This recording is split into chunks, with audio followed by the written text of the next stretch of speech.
Imagine a young, ambitious nation stretching its reach thousands of miles across a frozen wilderness. With firepower in hand and imperial ambition burning in its soul, it marches deeper and deeper into uncharted lands. But this isn't the United States crossing the Great Plains. It's Russia, pushing eastward through the boundless forests, marshes, and tundra of Siberia. While American history speaks loudly about the conquest of the West, the Russian conquest of the East is often whispered, if spoken of at all. And yet it resulted in the creation of the largest contiguous land empire in human history. This is not just the tale of national expansion. It is a story of colonial brutality, of indigenous resistance, of a fur trade that ran red with blood, and of a people who refused to vanish quietly into history. Today, we uncover the saga of the Russian conquest of Siberia, a centuries-long imperial march that shaped Russia and devastated the peoples of the north. To understand the conquest, we must first understand the land itself. Siberia is not merely a region, it is a realm unto itself. Spanning over 13 million square kilometers, it constitutes 77% of Russia's total landmass, stretching from the Ural Mountains in the west to the Pacific Ocean in the east. In terms of raw land area, it covers more than all of Europe combined. Geographically, it is a study in extremes: dense taiga forests, treacherous marshes, sweeping mountain ranges, and frigid tundra where temperatures plummet below -50°C in winter. Despite its size, Siberia is one of the most sparsely populated places on Earth. But Siberia is not empty. For millennia, dozens of distinct indigenous nations called this land home.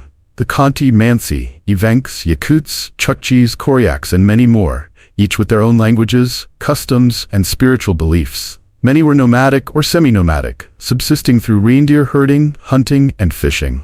Their world was animated by shamanistic beliefs, where nature itself, trees, rivers, mountains, was alive with spirits. Despite its remoteness, Siberia was never truly isolated.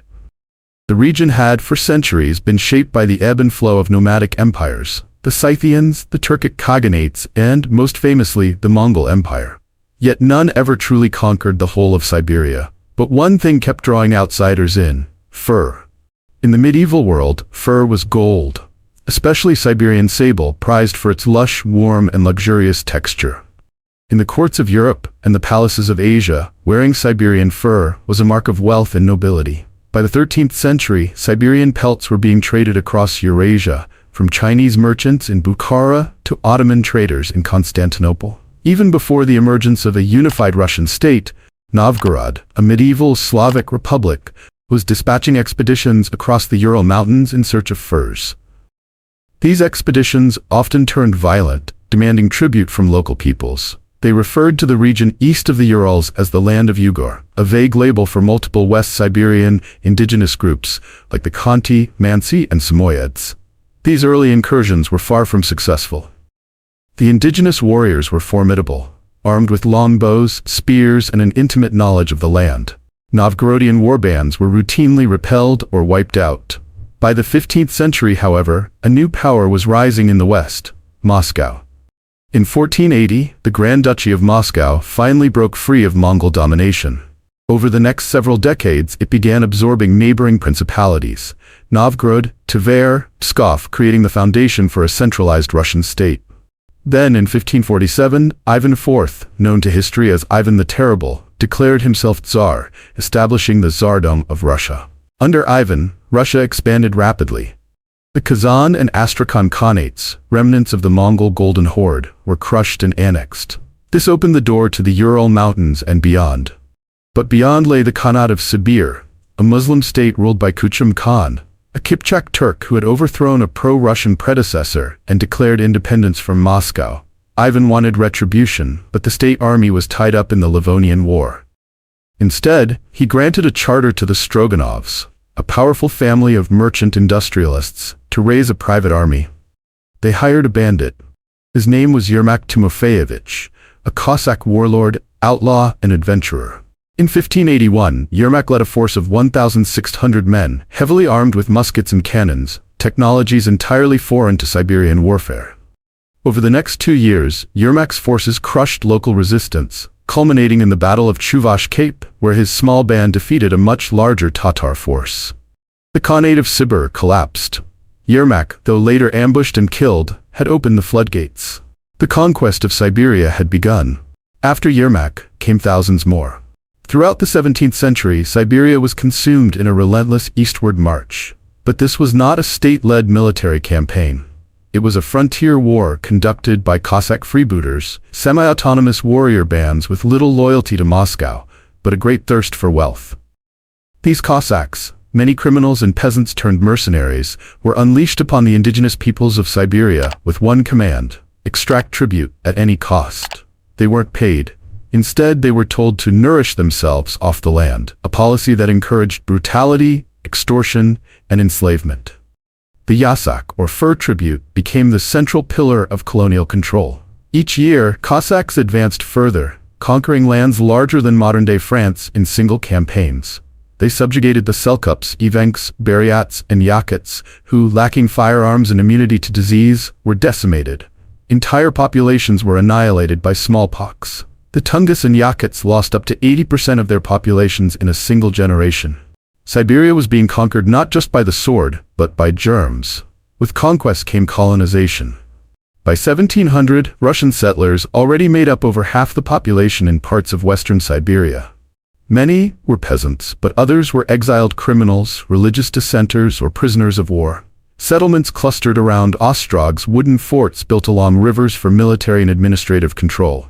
From here, the Orthodox Church sent priests to civilize both Cossacks and natives. But with limited success, Cossacks continued to drink, loot, and plunder. Natives, on paper converted to Christianity, often kept their animist beliefs alive in secret. The fur economy exploded. Sable pelts sold for fortunes, up to 10 times a peasant family's annual income for a single pelt.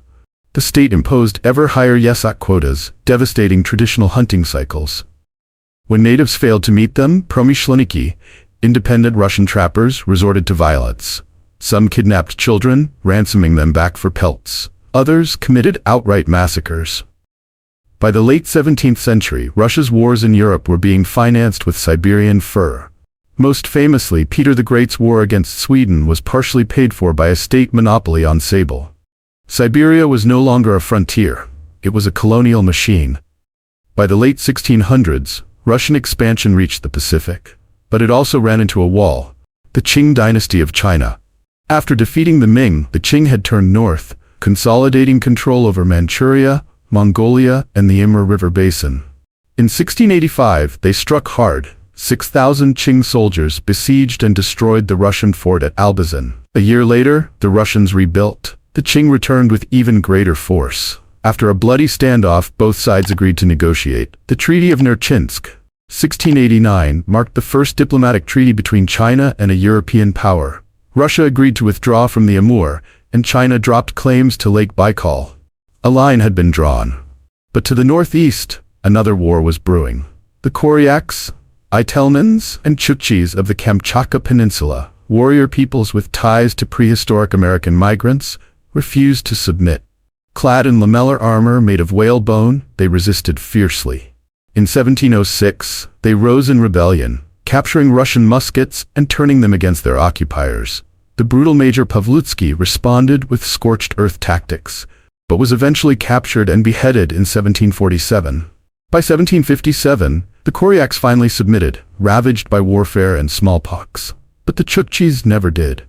Too remote, too warlike, too defiant. They would not acknowledge Russian rule until after the 1917 revolution, making them the only Siberian nation never conquered by the Tsars. By the 18th century, the conquest was nearly complete. Siberia was Russia. Its cities, Omsk, Irkutsk, Novosibirsk, Vladivostok, anchored the empire's eastern edge. The Trans-Siberian Railway would later tie these lands to Moscow, solidifying imperial control. But what of the native peoples? Today, indigenous Siberians make up just 5% of the region's population. Their languages are dying. Their cultures have been battered by Russification, Soviet collectivization, and now Putinist suppression. They were never granted independence. They fought for the USSR in World War II. They resisted cultural erasure for centuries. But they remain politically voiceless, often forced to send their sons to fight Russia's wars, including in Ukraine. The conquest of Siberia is not ancient history. It is an ongoing legacy. A colonial story, still unfolding. More videos on Russian and colonial history are on the way. Make sure you're subscribed, click the bell icon, and drop your thoughts in the comments. This is the Veiled Epochs channel. Thank you for watching, and we'll see you in the next one.